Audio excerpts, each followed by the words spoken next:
Welcome back to the Common Sensibility Podcast, where we break down real financial decisions with clarity, confidence, and common sense right here in Oklahoma. Today we're talking about car buying, one of the most common financial decisions people make and one of the most misunderstood. Prices have changed, vehicles have changed, financing has changed, but most buyers are walking in with the same assumptions, and that's where costly mistakes happen. Our guests today have spent years inside the auto industry. They've seen what works, what doesn't, and where buyers unknowingly give up leverage before they ever sign paperwork. Today, we're going to talk about what buyers still misunderstand, what a good deal actually means, what you should know before stepping into a dealership, and how small financing decisions can affect you for years. If you're planning to buy a car or even thinking about it, this episode will help you be informed, be prepared, and be in control. So let's get started. We've got some special guests with us here today. We have Don and Todd with Overdrive Automotive Center, 40th and Memorial in Tulsa. So thank you, gentlemen, for coming out to our location here, Red Crown. If you could give me a brief introduction to who you are and your dealership, and then we'll move forward with questions. I'm Don Veal. I'm the manager at Overdrive Automotive Center. We're at 4004 South Memorial. I've been in the automotive industry since June of '85. I began with the Volkswagen dealership and worked for Fred Jones downtown for a while. I've been with Overdrive since 2009. My name's Todd Persons, and I'm the finance director here at Overdrive Automotive Center. I have been with Overdrive since 1997. So started out with Don Carlton and moved over. Awesome. June of '85. I was 1 year old. June of '85. June of '85. So yeah, I got out of school and I tried some things and went in to buy a car and ended up going to work there. And I was there for 5 years. That's awesome. So we're going to get ahead and kind of answer some questions. Our goal here today is for consumers, our members, just general consumers in the Tulsa area to kind of understand the car buying process a little bit better. Maybe some things that will help them out, which in turn will help you all out, help the finance companies, banks, credit unions, help them out as well. Because we want to give the best experience to our consumers. So we'll start with the first question. From your perspective, what do most consumers misunderstand about buying a vehicle today?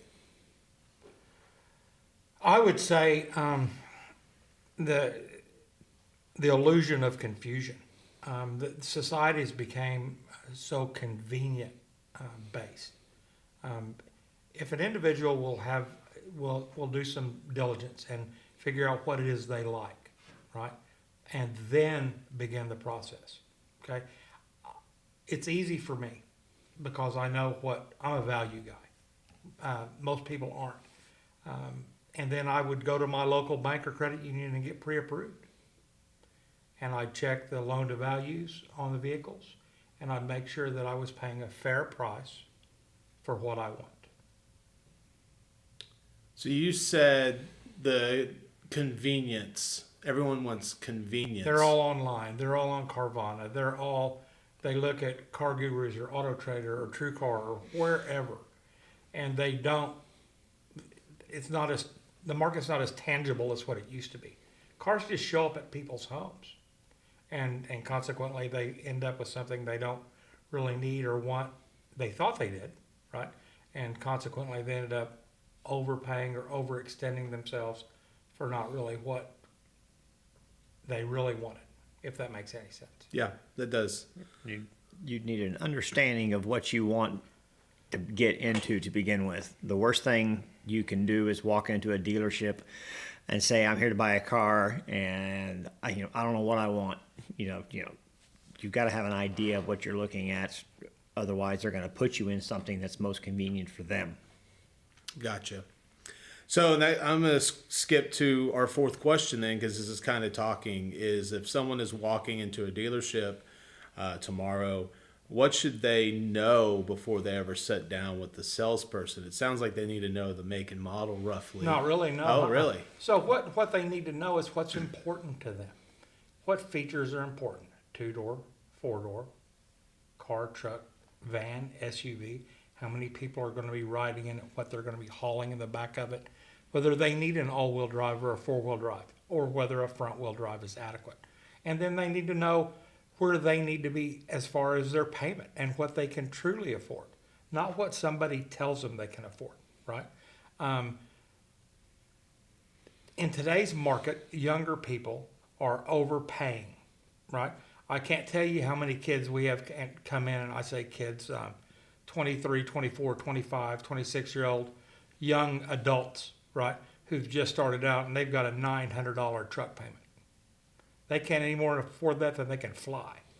If something goes wrong, any kind of a life event, their company downsizes, they get hurt, anything goes wrong, dad gets sick, mom gets sick, they're not prepared for that. And we see people come in, men and women, young and old, who have overspent, and they just haven't thought out the process. You know, you walk in to buy a truck, and there's, $50, $60, $70, $80, $90,000. And if you've got great credit, right? I think yours over 700 is 499 for 84 months. You pay 1 point, so it's 599 for 84, and you've got the best rate of any credit union in the area. Thank you. Right? When you do the numbers on that, they can't afford that. They need to be looking at a 21 model, 22 model with 70,000, 80,000 miles, right? That they can get down into the fives, because then they've still got insurance on top of it. And the other thing I see is we see people come in that have bought new cars, and they bought an extended warranty for 100,000 miles for $4,500. Well, the factory warranty's for 60, and they're not going to keep it till 100,000 miles. So they spent $4,500 extra, right? And what has that done to their payment? It's raised it how much? 100 and how much a month? Or they buy tire and wheel warranties, right? Come on. Yeah, that's impressive. You know, $1,000 for a tire wheel warranty. It costs $40 or $50 to repair a scuffed wheel, right? So I see young people overspending and not thinking things through. And it's because of our society is such a convenience-based society. They see what they want, right? They make $70,000, $80,000, $90,000 a year, right? They don't have any real debt. They've got their student loans, $200, $300 a month, right? Mom and dad may or may not be paying for that, right? They've got a girlfriend. So they think that, $1,200 a month is nothing, right? Then you get engaged, or she gets pregnant, or you get hurt. And then they're in here wanting to skip a payment and rework their loan. Only they still owe 77 payments at $980. There's nothing you can do for them. Then they come to us and they say, I need to lower my payments. It's a financially impossible Because task. you'll be carrying your negative equity over to the next loan. Can't do it. So my message for your members, and my wife, we're on our third loan here right now, is to be diligent in what you can do and what you want and what you need and what makes sense and what doesn't make sense. And then our job as a used car dealer is to help people. People get lost in that, especially now. We're in the service industry, right? So if you will go to wherever it is you're going after you've done your due diligence and see if they ask you those kind of questions. What's important to you? Who's it for? Are you replacing a car? Are you buying another one, right? Have you ever financed a car before? If so, where, right? Because so many young people and older people, if they haven't done anything in a while, they go in and they're a first-time buyer, right? Or nothing shows up on any one of their bureaus, right? Or it shows up on TransUnion, Experian, and where they bank, they don't serve, so they won't give them a deal. So they end up at a buy here, pay here. And they pay retail plus. when they could have bought it for 85% of that. So I see people overextending themselves primarily because of the way society has become.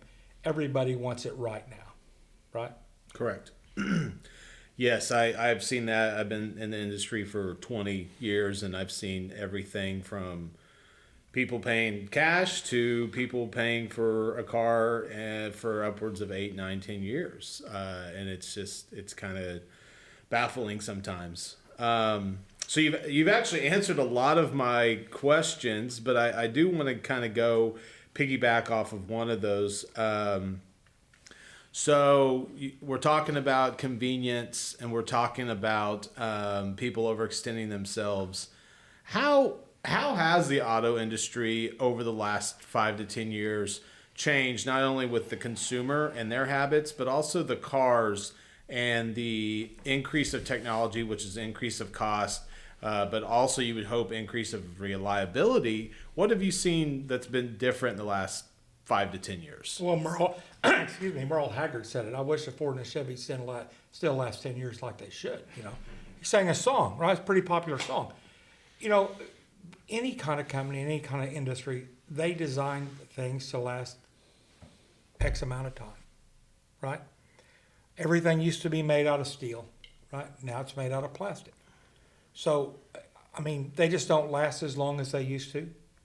You have to do, and when you look at what the American auto worker makes, right, or wherever the car comes from, your cost to the dealership, how much has it gone up in the last 5 years with COVID? And then they couldn't get parts, or they couldn't get chips, or they couldn't do whatever. So because of demand, because we're in a capitalist supply and demand, right, place, everything went up, and it continues to go up.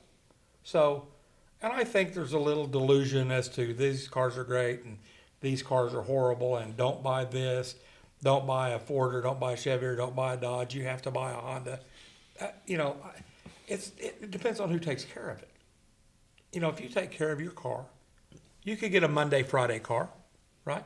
What are the guys trying to get out of there, and he doesn't tighten? But now it's all robotics, right? So I'd say there's not a whole lot of difference between what you can pay $28,000 for, or that you'd pay $60,000 for.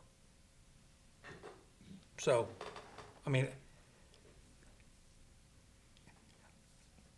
getting back to, I guess, to the root of the question was, what have I seen? What was it?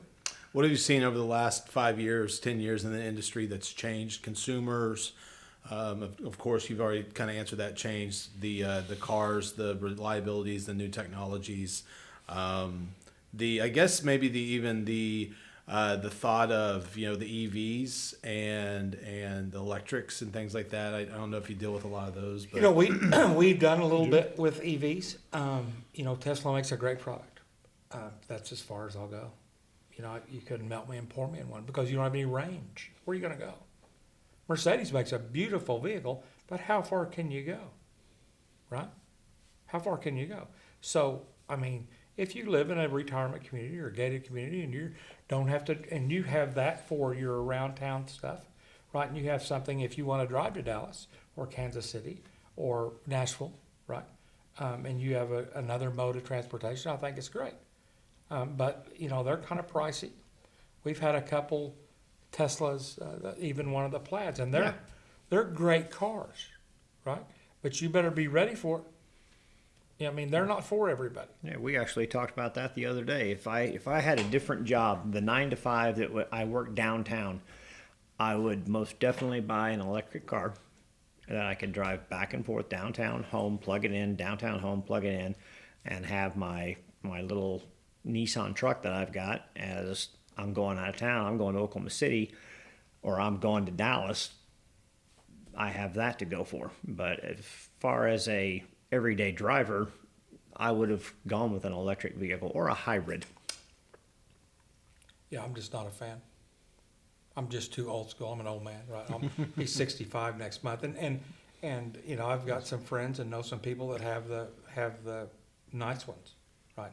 They're just not. It's just not for me, and I don't think the majority of the public understands them, or the charging situations. I mean, if you want to charge it pretty quick, you've got to go to the casino to a turbocharger. If you go to the one by the car wash, you're going to be there a while, 4-6 hours, right? And you're going to get 40% charge. And then you want to drive to Bartlesville, well, you're going to have to plug it in when you get home if you want to go anywhere tomorrow. Yeah. You know, and so, I mean, that's just, I'm probably not the right guy to ask that question. I'm biased. I'm a fossil fuel guy. We're also, I think everyone has their own biases, and for example, my mindset has changed, from the beginning of when those cars came out, and thinking, oh, this is great, this is going to do this is going to save, fossil fuels, and then you really start to understand how the infrastructure works. And you're like, well, that's how coal and fossil fuels is how the electricity comes up. And then you start hearing about where they get the rare earth minerals for the batteries and how that's collected. And you're like, whoa, this is kind of crazy. So, and I'm not trying to harp on EVs by any means, because I think change is always going to happen. So that'll be interesting to see where that goes in the next 5 to 10 years. I'm not sure how on an EV, one of the things they've also looked at that I thought was interesting was a good portion of the road repairs and upkeep and maintenance and new builds come from the taxes based off of the fuel cell. So if you've got an EV and you're not buying fuel, you're not paying into the infrastructure of helping these streets, roads be built, maintained.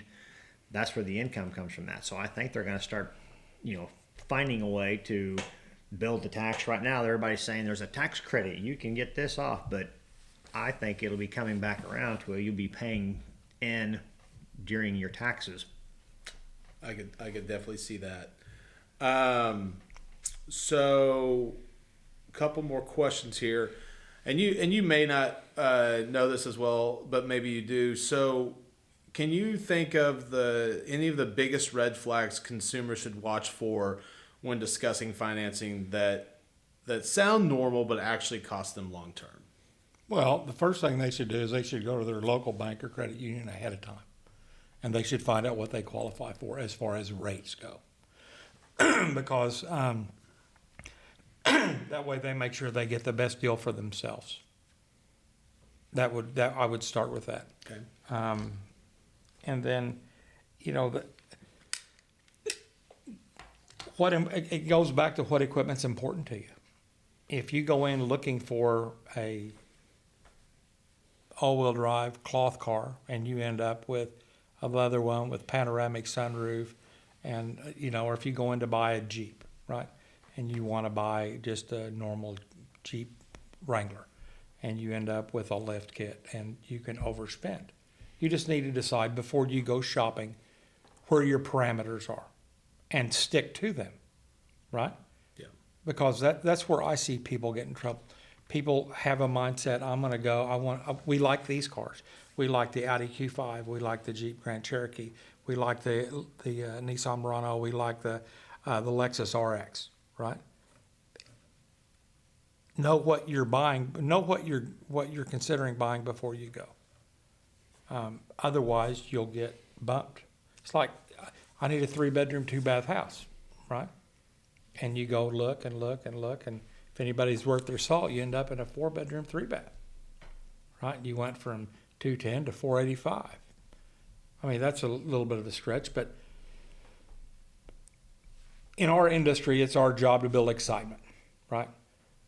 That's what they preach when you teach salesmen. You have to build excitement. What they should be teaching is to listen. These are the questions you have to ask. And if people aren't asking you these questions, you're at the wrong place. Who's the car for? What's important to you? Right? And they'll tell you, right? The customer will tell the salespeople. And if they try to deviate from that, then they need to take a step back. Because when you go into a car lot, you've entered into a service business. Just like if you go to eat lasagna, right? and they sell you ravioli appetizers and mozzarella appetizers and Pellegrino to drink instead of the water, right? You spend another 20%, 30%. It's the same thing with automobiles, right? You go in and they say, well, you know, you're buying a new car and it's got a 6 year, 60,000 mile warranty. Well, we can get you the 100,000 mile warranty for only $4,500. Why would you do that? If you know you're going to keep the car for 4 or 5 years, how many people keep a car the term of the loan? Without you, you're an exception. My wife's the same way, right? But when you know you're going to mile them out, why would you overspend? That's $4,500 or $3,000 to $4,000 to $5,000. I'm not saying if you're buying a used car and you have an extended service contract offered and it's a reasonable price, somewhere around $3,000, and you can afford it, you should definitely buy it because they're mechanical and things break, and it's easier to pay the extra $28 a month than it is to come up with $4,000 if your transmission shells. Yeah. I'm just saying that when you go in, you should have parameters as to what's important to you, what you like, what you need, just like the colors, whatever it is. And when you get there, you tell the people, whichever dealership you're at, this is what's important to me, and let them show you. Yeah, that's as far as the red flag is concerned within the finance portion of it. Again, what Don was referring to, if you sit down and you've already found your vehicle and you're good to go, and you go into the finance portion of it, and this car's a brand new car with 32 miles on it, and the first thing they do is hand you, hey, and we got you a warranty on there that'll extend it out to 100,000 miles, and we got tire and wheel coverage. That's a red flag to me. I mean, I've been in the industry for a long time. You don't need the extended warranty simply for the fact, again, you're not going to keep that car that long. I think it's 90% of the population trades every 2 to 3 years. They roll them within 4. Yeah, so you'll never even make that mark. So why spend the extra money on that? And again, the wheel coverage for $1,000, you can repair a scuff if it's that big of a deal to you for $50, $60. Those are the red flags that I see. It's the payment that you can make, and they're going to maximize that payment by what they can continue to add on. A lot of stores have gone to what's called a back-end store, where they'll sell you the car for basically what they've got in it. They're going to make their money on the back half. That's where they make their profit. So when you walk in there and you see that, you got to understand what the car already comes with. Yeah. The ancillary products. The other thing that the consumer, especially a credit union customer, should be aware of is the down payment. You negotiate the price before you tell them how much money you have down. That's got nothing to do with it, right? Down payment equals profit in the car business. Trade equity equals profit in the car business, right? So you should negotiate your car deal or truck deal or SU or RV or whatever it is for the best price. And how much you got down? I don't worry about it. I'm going to my bank and we're going to my credit union. That happens to people every day. If you walk in, it's the first thing. Hey, well, what are you working with as far as down payment? Are you trading something in? Yeah. Yes, I do have, but I'm not worried about that. Let's get to the nuts and bolts of it as to what's the best price we can work, and then we'll go from there. Yeah, it's called a trade difference number, right? If you have a trade in, right? So, a lot of people in this market are upside down, or they have negative equity because they bought during COVID, right? And and prices were crazy high for us too. Everybody gets the cars at the same place. If you're a new car dealer, you get them from the manufacturer, and you supplement your inventory through auto auctions. Now, new car franchises do have closed sales for previous year model cars that we can't go to, but and by we I mean independent dealers. But the rest of the inventory is all bought online through one of the Manheim locations from Maine to California and Florida to Washington State, or Odessa, right? Or what used to be Z66, now it's America's Auto Auction. Yeah, it's General Electric owns them. Cox owns Manheim. So we're all buying cars at the same place. And you can see on the computer screen, right now our owner is buying cars, right now. And on his screen, he's bidding against every other dealer in this town and in the region.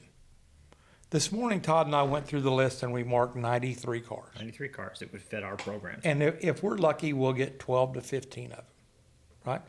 But we're bidding against every other name franchise you can think of. Carvana, they're all Glover, Norton, Fowler, everybody. You know, everybody's fishing in the same pond, right?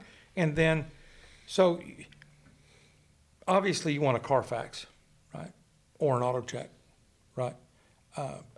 Remembering that cars have all been in accidents, 90% of them, right? You don't want one to drive sideways down the road.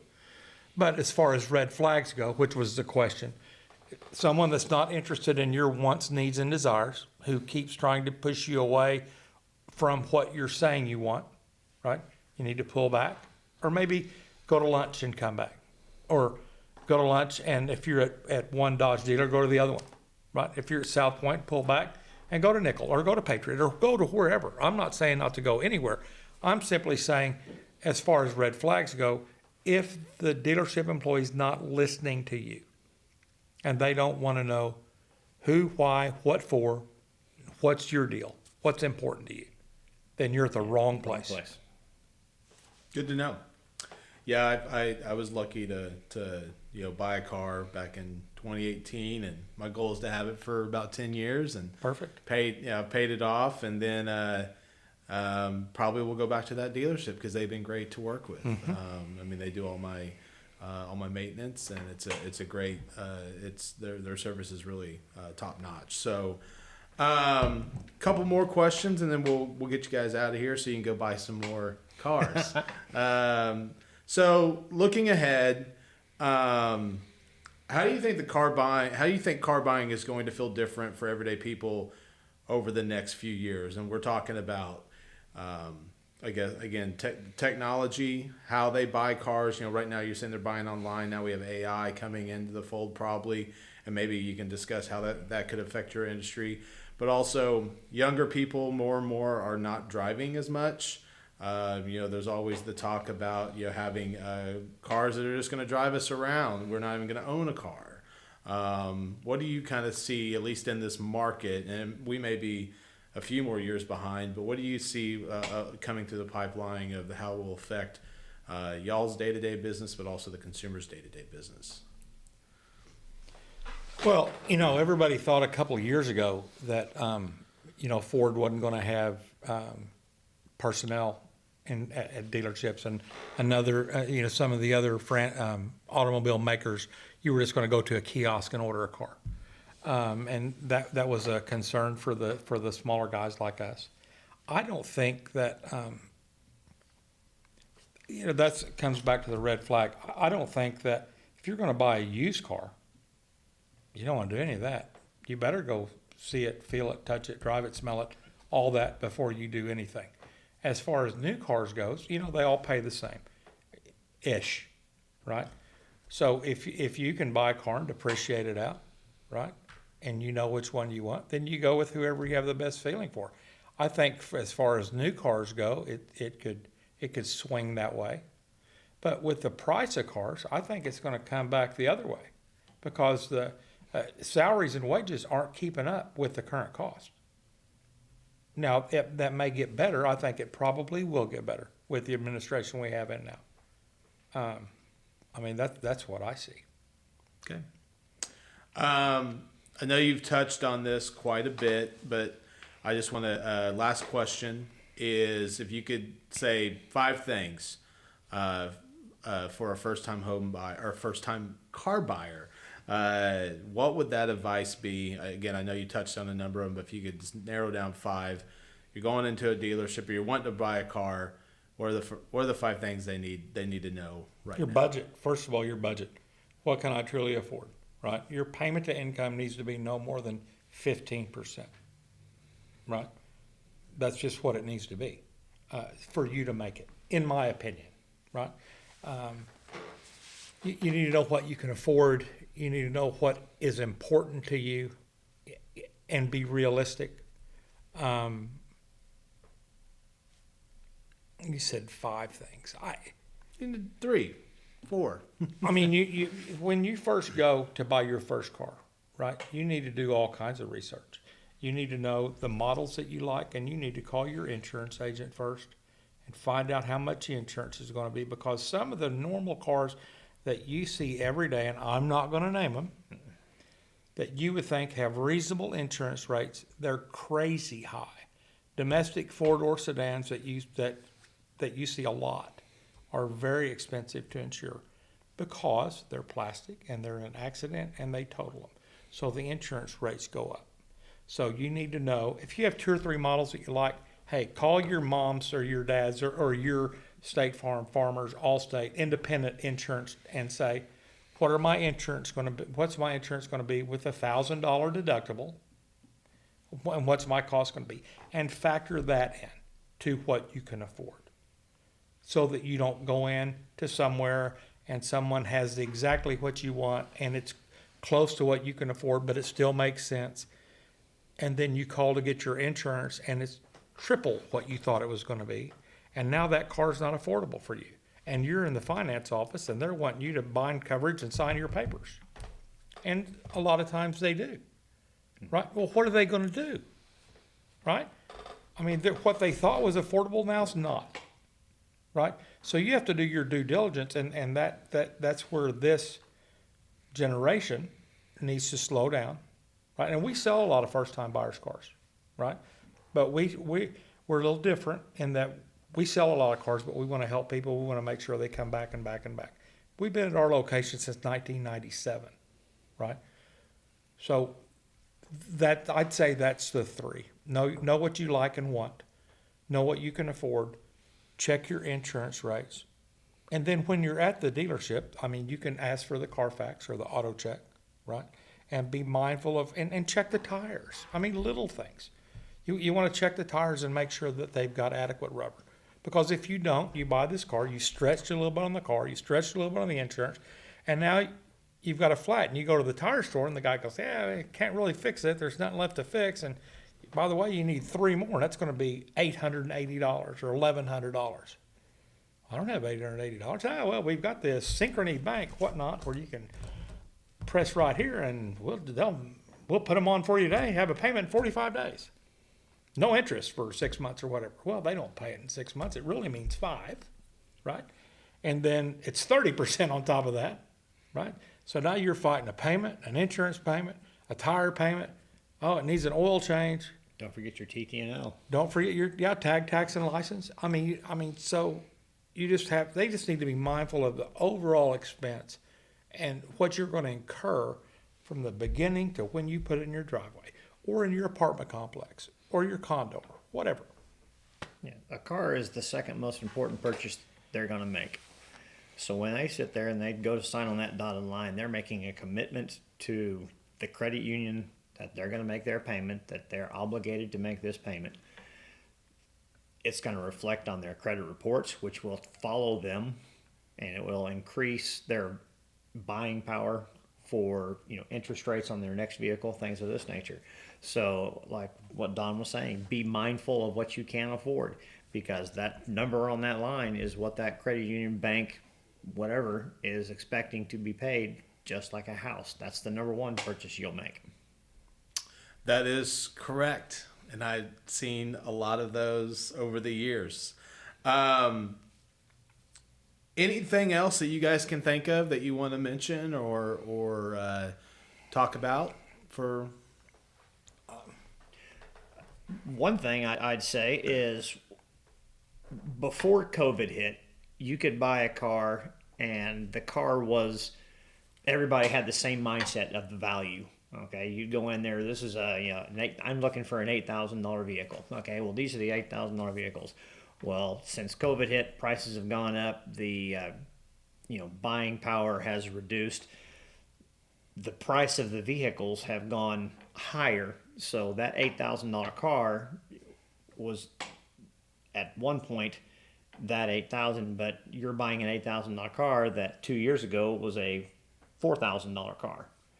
So you need to be mindful of what you're looking at, check into your budgets, know that, that $10,000 to $15,000 car that you're looking to buy is actually really the $7,000 to $8,000 car of what it was 4 years ago. So its worth is inflated. Yeah, I've seen that as well. Well, can you all tell everyone where they can find you, how they can look you guys up, website or social media? Or... So we're Overdrive Automotive Center. Google us. We've got, of course, we have pictures up and all of our inventory's up and it's fresh. There'll be new inventory today. The pictures won't be up until tomorrow. We're at 4004 South Memorial Drive in Tulsa. We're right across the street from the Cadillac dealership next door to Tokyo Garden, where we've been again since 1997. And we don't rent the property, right? So we're going to be there, right? Same ownership. One guy owns the place. I went to high school with him. We've been friends 50 years. So we'd love to help any of your members or anybody listening with any information or automobiles that we can. If we don't have what you want, we can get it. And again, what we're going to be is we're going to be honest and fair. Everybody has to make money, right? And people know that. But you can be fair with people, right? And stay in business for a long time, and that's our goal, is to help people and provide adequate transportation and good transportation. We have a full service department. We have 2 full-time mechanics that aren't trainees or not lube techs. And we'd love to help people if we can. And you're open what days and We're times? open Monday through Friday, 9 till 7:30. Saturday, 9 until 7. Very good. Well, Don, Todd, thank you again for coming in. We appreciate it. Hopefully this can help some people moving forward that don't have the knowledge of buying cars, or they haven't bought one in a long time and they need a refresher. And hopefully if they ever do need help, they can come in and see you all. Sounds great. Thank you again. Thanks for having us. Thank you for everyone for listening. Have a great day. A few quick updates from Red Crown Credit Union. Wills for Wishes Car Show is coming up on May 16th at the Pryor Tigers football stadium. This is a car show supporting Make-A-Wish Oklahoma with classic cars and family fun. Auto loan rates as low as 4.99% APR for up to 72 months. Visit redcrowncu.org for more information. Thanks for listening to Common Sensibility. Subscribe, share this episode, and send us your questions for future shows. Until next time, keep building clarity one decision at a time.